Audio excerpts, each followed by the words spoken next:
big hello to all my young friends out there. बच्चों, मैं मानसी आप सबका स्वागत करती हूँ।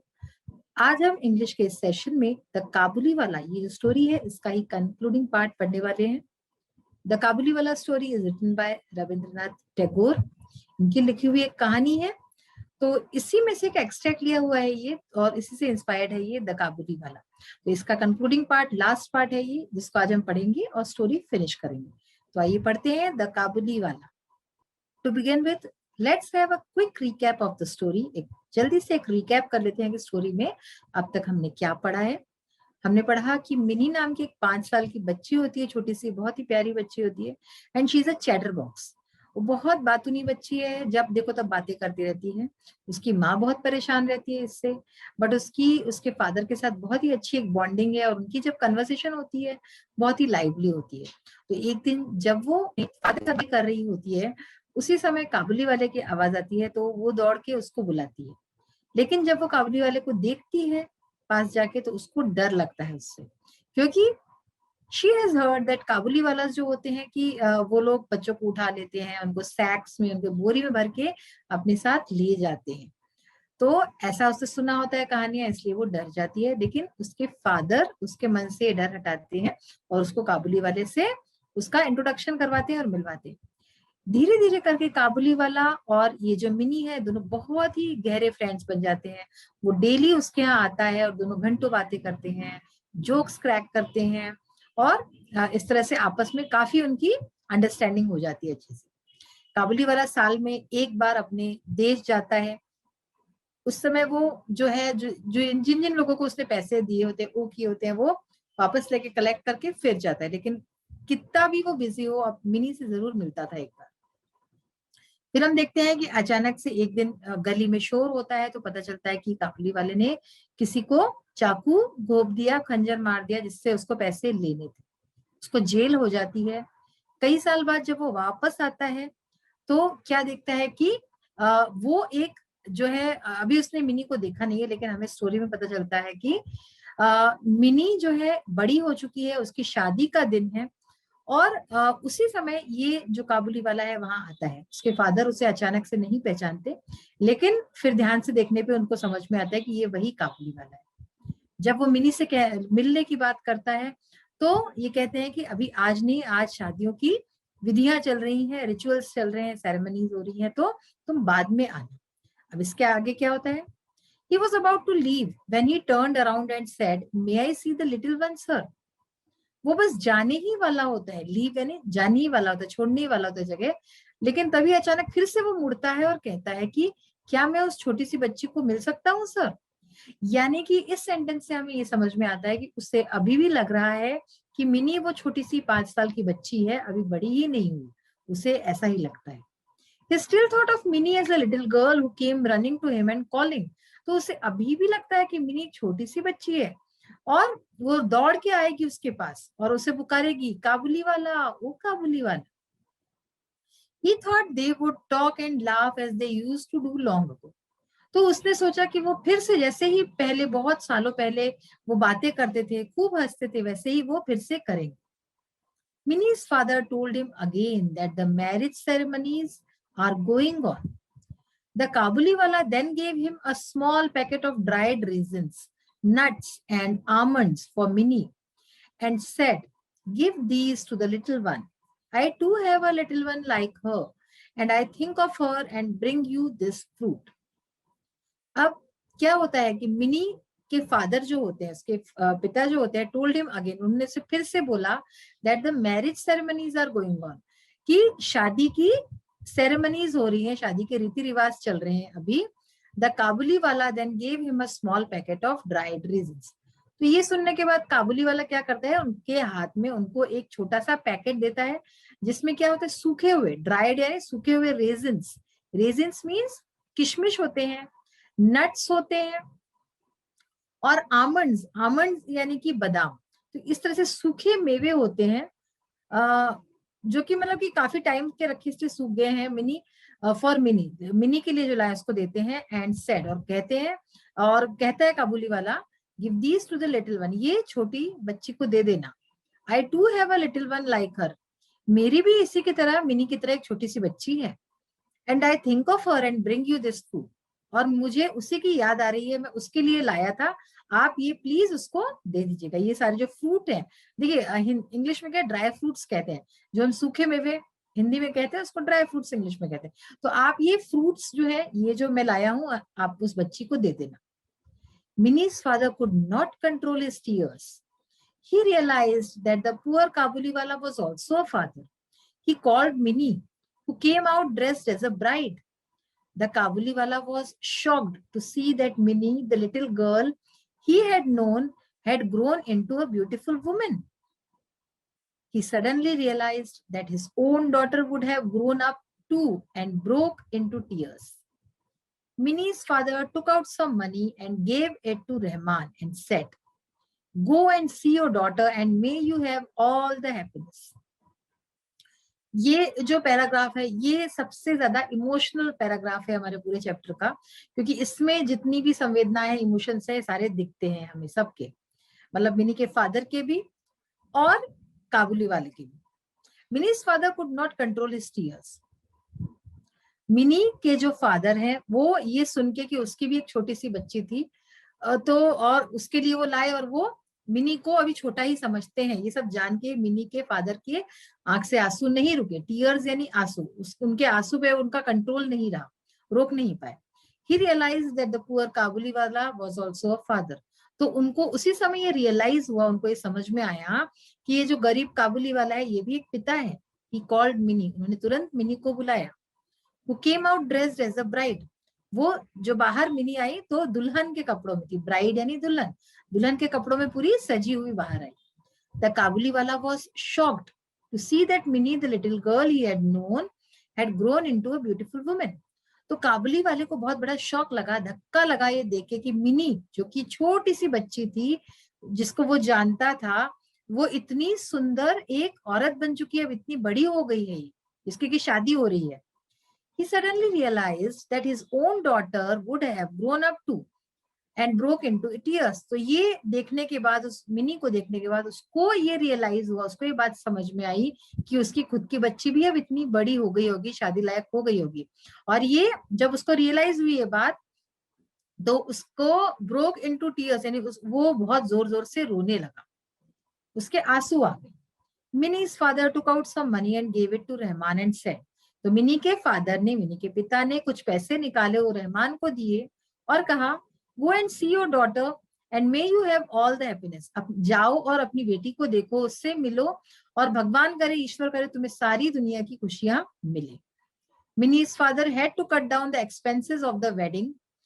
He could not afford the military band and the electric lights, but he was happy that his money had helped a long lost father meet his only child once again. अब क्या हुआ, मिनी's father had to cut down the expenses. Mini के पिता को, चूंकि उन्होंने उसको पैसे दिए थे कुछ, तो कुछ एक्सपेंसेस, कुछ खर्चे कम करने पड़े शादी के, ऑफ द वेडिंग यानी शादी के कुछ खर्चे कम करने पड़े, काटने पड़े। He could not afford the military band. उन्होंने एक महंगा मिलिट्री बैंड जो रखा था, वो अब अफोर्ड नहीं कर सकते थे वो उसको, क्योंकि पैसा कम पड़ रहा था। एंड द इलेक्ट्रिक लाइट्स, और जो लाइट्स, मतलब जो शादी ब्याह में आप देखते हैं कि सुंदर सुंदर जो बैंड है, लाइट्स है, वो अब इन चीजों को अफोर्ड नहीं कर सकते थे, वो कट हो गया उस शादी से। बट ही वॉज हैप्पी, लेकिन वो बहुत खुश थे। That his money had helped the long lost father meet his only child once again, कि उन्होंने जो पैसा दिया उस रहमान को, उससे एक जो पिता है वो अपनी बिछड़ी हुई बेटी से मिल पाएंगे, इज ओनली चाइल्ड बन सके, तो एक बार फिर से अपनी बच्ची से वो मिल पाएंगे। तो इस बात से वो खुश हो गए, वो दुखी नहीं थे कि उनकी बच्ची की शादी में ये कमियां आई। वो बहुत खुश थे मिनी के फादर कि आज उनकी वजह से एक आदमी अपनी बेटी से मिल पाएगा। सो एडॉप्टेड फ्रॉम द स्टोरी काबुली वाला बाय गुरुदेव रविंद्रनाथ टैगोर। ये जो कहानी है ये अडॉप्ट की गई है, शॉर्ट में है बहुत, ये स्टोरी आपके पढ़ने के हिसाब से, बाकी स्टोरी तो और भी लंबी है, मतलब उसमें और भी काफी सारी चीजें हैं, लेकिन इसको शॉर्ट में करके काबुली वाला गुरुदेव रविंद्रनाथ टैगोर की। अब आइए देखते हैं कुछ न्यू वर्ड्स जो हमने इस चैप्टर में पढ़े और उनके मीनिंग्स। चैटरबॉक्स मीन्स बातूनी, बर्स्टिंग अचानक घुसना, बेयर्डेड दाढ़ी वाला, स्टैब्ड छुरा घोंपना, प्रिजन जेल, सेरेमनीज रस्में, रेजेंस किशमिश। तो ये तो कुछ हुए नए शब्द, ये सारे हम एक्सरसाइजेस ऑलमोस्ट कर ही चुके हैं और आज कुछ बाकी की बची हुई एक्सरसाइज हम करेंगे। Today we will start language practice, यानी कि भाषा जो होती है हमारी, ग्रामर पोर्शन अब देखेंगे। Read and understand. Conjunctions are words used to join two words और सेंटेंसेस टुगेदर। देखिए हमारे इंग्लिश में कई सारे पार्ट्स ऑफ स्पीच होते हैं, उसमें कंजंक्शन भी आता है। कंजंक्शन ऐसे शब्द होते हैं जो कि दो शब्दों को या दो सेंटेंसेस को जोड़ने के काम आते हैं, उनको कंजंक्शंस बोलते हैं। Some of the common conjunctions are and, because, but, और, एंड, सो। बहुत ही कॉमनली यूज्ड जो कंजंक्शंस होते हैं वो कौन कौन से हैं? एंड यानी कि और, बिकॉज यानी कि क्योंकि जिसको हम बोलते हैं, बट यानी लेकिन, और यानी कि हम जब दो चीजों में कोई चॉइस करने को बोलते हैं, फिर सो। मीनिंग देखते हैं इनके। And is use to mean also और इन एडिशन टू, यानी कि एंड का यूज हम कब करते हैं? जब और हम एडिशन कर रहे होते हैं तब हम उसका यूज करते हैं। Because is use to express the reason of an action. Because का यूज हम करते हैं कि जब कोई एक्शन है, जो कुछ कार्य है, उसका रीजन, कारण बताना होता है ना, तो हम उसको एक्सप्रेस करने के लिए बिकॉज यूज करते हैं। But is use to suggest and contrast. But का यूज हम कब करते हैं? जब हमें कुछ सजेस्ट करना होता है, बात रखनी होती है, या फिर कॉन्ट्रास्ट होता है, कोई दो विरोधाभासी चीजें होती हैं। इसी तरह से or is use to suggest that only one possibility can be realised. Would you like to have tea or coffee? अब इस सेंटेंस में आप चाय लेंगे या कॉफी, यानी कि एक ही चीज आप कुछ लेंगे, है ना। तो और जब दो चीजों में एक चीज की संभावना होती है तब हम और का यूज करते हैं। और इसी तरह से so is use to show the reason for something. कोई चीज का रीजन देना होता है तो हम उस समय सो का यूज करते हैं, कारण जब हम देते हैं। जिस तरह से बिकॉज का यूज करते हैं उसी तरह से सो का भी यूज कर सकते हैं। अब आइए हम इसके जो एक्सरसाइज पार्ट है वो देखते हैं। So we will start with the language practice. अभी जो हमने पढ़ा कंजंक्शंस, उसी से रिलेटेड ये एक एक्सरसाइज है। Choose the correct conjunction given in the brackets and फिर in the blanks. So there are conjunctions in the bracket. ये देखिए ब्रैकेट में आपको कंजंक्शंस दिखेंगे, उसको चूज करेंगे और जो सही वर्ड है उसको फिल इन द ब्लैंक्स में हमें फिल करना है। You had a long day, मतलब एक तुम्हारा बहुत ही लंबा दिन बीता। Go and rest for a while, तो जाओ और रेस्ट करो थोड़ी देर के लिए। अब यहाँ पे एंड ही एक अप्रोप्रिएट है। गो बट रेस्ट तो हम तो नहीं कहेंगे, जाओ लेकिन रेस्ट करो ऐसा नहीं कहेंगे। गो और रेस्ट, जाओ या रेस्ट करो। तो यहाँ पे अप्रोप्रिएट क्या है? जाओ और रेस्ट करो। We could not buy the medicine because all the shops were close. तो यहाँ पे देखिए बाकी के क्या है? सो और, तो ये दोनों यहाँ पे नहीं जाएंगे। सेंटेंस का मीनिंग क्या है ये समझिए। We could not buy the medicine, हम मेडिसिन खरीद नहीं सकते हैं क्योंकि, बिकॉज मीन्स क्या होता है? क्योंकि all the shops were closed, क्योंकि सारी दुकानें बंद हैं। तो यहाँ पे सबसे अप्रोप्रिएट बिकॉज ही आएगा। नेक्स्ट है I went to bed early so I couldn't watch the TV show last night. तो यहाँ पे क्या ऑप्शन है हमारे? और, सो, बट। और मतलब दो चीजों में जब होता है कुछ, हमें एक चीज चुननी होती है, तो यहाँ पे ये नहीं है। सो एंड बट, बट मतलब लेकिन। I went to bed early, मैं बेड अर्ली चली गई यानी कि जल्दी सोने चली गई क्योंकि, so. I went to bed early so I couldn't watch the TV, इसलिए। यहाँ पे सो का क्या मीनिंग है? इसलिए मैं टीवी शो नहीं देख पाई कल रात। एक बार फिर से समझा देती हूँ। I went to bed early so I couldn't watch the TV show last night. मैं जल्दी सोने चली गई इसलिए मैं रात को टीवी शो नहीं देख पाई। तो इसका सो का मतलब क्या हुआ? इसलिए। और हम जब बिकॉज बोलते हैं तो उसका मतलब होता है क्योंकि। The stick was thin but it was strong. Stick यानी कि जो लकड़ी थी, डंडा था, वो थिन था, पतला था, लेकिन बट इट वॉज स्ट्रॉन्ग, लेकिन वो स्ट्रॉन्ग था। तो और यहाँ पे नहीं आएगा और एंड भी नहीं आएगा। You can have a T और अ कॉफी। देखिए ये सेंटेंस मैंने कहा भी था कि तुम चाय भी ले सकते हो, चाय लो या coffee low. You can have a T और अ कॉफी, चाय लो या कॉफी लो। तो यहाँ पे दो चीजों का ऑप्शन है तो हम यहाँ पे और लगा रहे हैं। नेक्स्ट है put a suitable word in each blank to match the part of speech indicated in the bracket. यहाँ हर सेंटेंस में आपको एक ब्रैकेट में part of speech, What are part of speech? Noun, pronoun, verb, adverb, adjective, conjunction, ये सारे क्या होते हैं? पार्ट्स ऑफ स्पीच है। तो यहाँ पार्ट ऑफ स्पीच दिया हुआ है आपको कि आपको ये भरना है, आपको समझना है कि प्रोनाउन है तो आपको प्रोनाउन लिखना है, प्रेपोजिशन है तो प्रेपोजिशन ही भरोगे आप। Mrs Verma took her son to school, तो यहाँ पे प्रोनाउन क्या होगा? हर।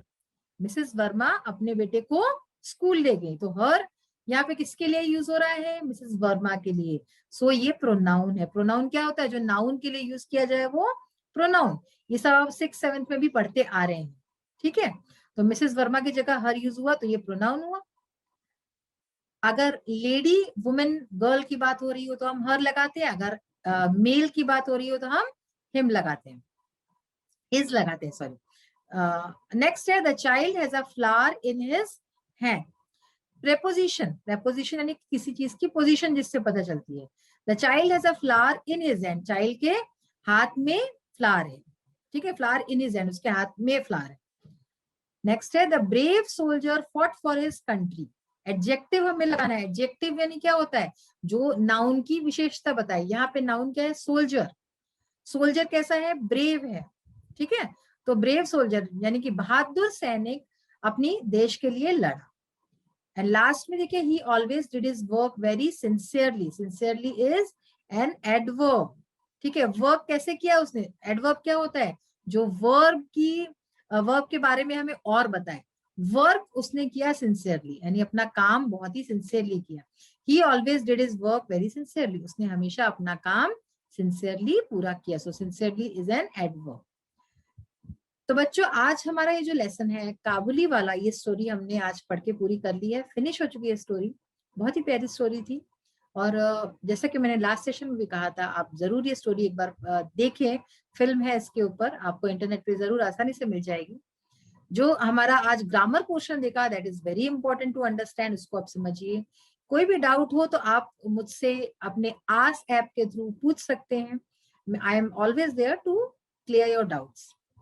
So this session ends here. We will meet in the next session. Till then, bye. Have a nice day. Thank you.